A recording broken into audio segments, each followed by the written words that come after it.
છે પણ અત્યારના લેવલની બહુ અગત્યની વસ્તુ છે કે દૂર મૂકવાનો એટલે રેડિયેશન ના આવે આજુબાજુ.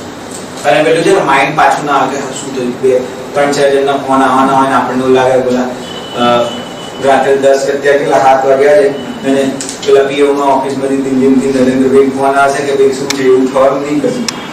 એટલે એ દૂર થઈ જાય લોજિકલી. એક છે ને આપણો આમાં હેલ્થની ટિપ્સમાં મેન્ટલ એટીટ્યુડ. એક ઓલવેઝ છે ને 2 લાઇનર બોલવાનું. હું બહુ સ્વસ્થ છું, મેં તમને એક પેલી સીટ આપી છે ને એમાં નીચે લખી દઉં હું એકદમ સ્વસ્થ હું આવું છું. આ સખત સાયકોલોજીકલ ઇમ્પેક્ટ આપે. બોડી ફિટ છે, થોડું ઓવરવેઇટ છે, એનાથી કશું જ ફરક નહીં પડતો. સાયકોલોજીકલ સખત ફરક એ પડે છે કે હું ફિટ છું, મને મારી બોડી મારે જ્યાં લઈ જવું હોય ત્યાં લઈ જાય છે અને મને મારી બોડી જ્યાં લઈ જવાની છે, જ્યાં જવું છે ત્યાં લઈ જ જશે.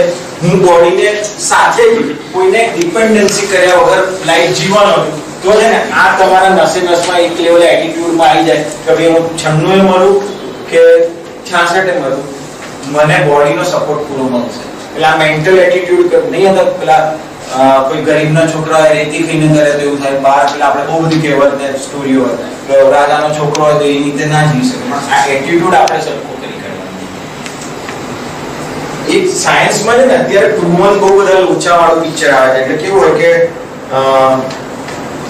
કે ભાઈ ટાઈમ ટુ ક્લીન અપ મેસ. કે અત્યારે ઘણી વાર આપણે જોઈએ ને તો બટર પહેલા એવું હતું કે બટર ના ખાવું જોઈએ.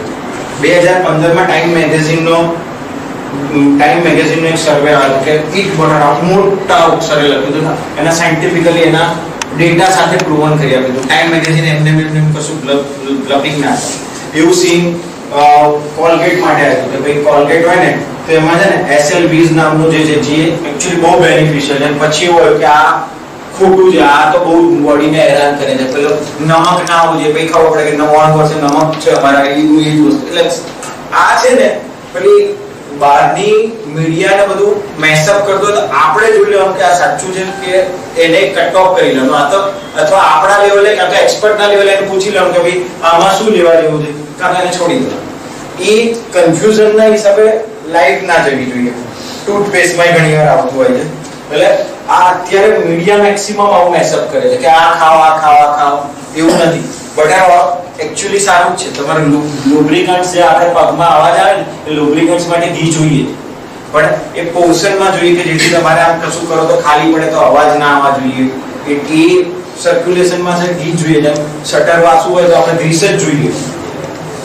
એ ગ્રીસ જ ચાલે સમવર્તી થાય. આયુર્વેદાનું શાસ્ત્ર એવું કહે છે ને કે ભાઈ સ્વસ્થનો આયુર્વેદાનો મીનિંગ એવું છે કે પોતાનામાં જ એસ્ટાબ્લિશમેન્ટ રહેવાનું. હું અહીંયા છું ને તો મારો અહીંયા 150% 150% એટલે કહું કે 150% ટ્રાય કરીશ તો 100 આવશે.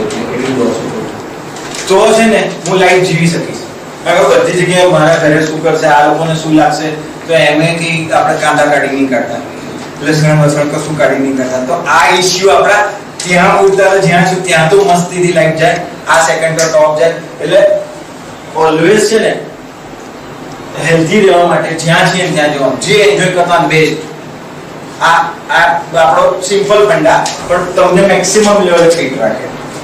પછી ને આપણે જ્યારે ખાઈએ ને તો શાસ્ત્રો એવું કહે કે ખાઈએ ત્યારે ઓલવેઝ છે ને અન્નદાતાની ભાઈ ભગવાન બે અન્નપૂર્ણા કી છે. એટલે 3 જણ પછી આવે જે ફાર્મર, વચ્ચે મર્ચન્ટ અને સેફ.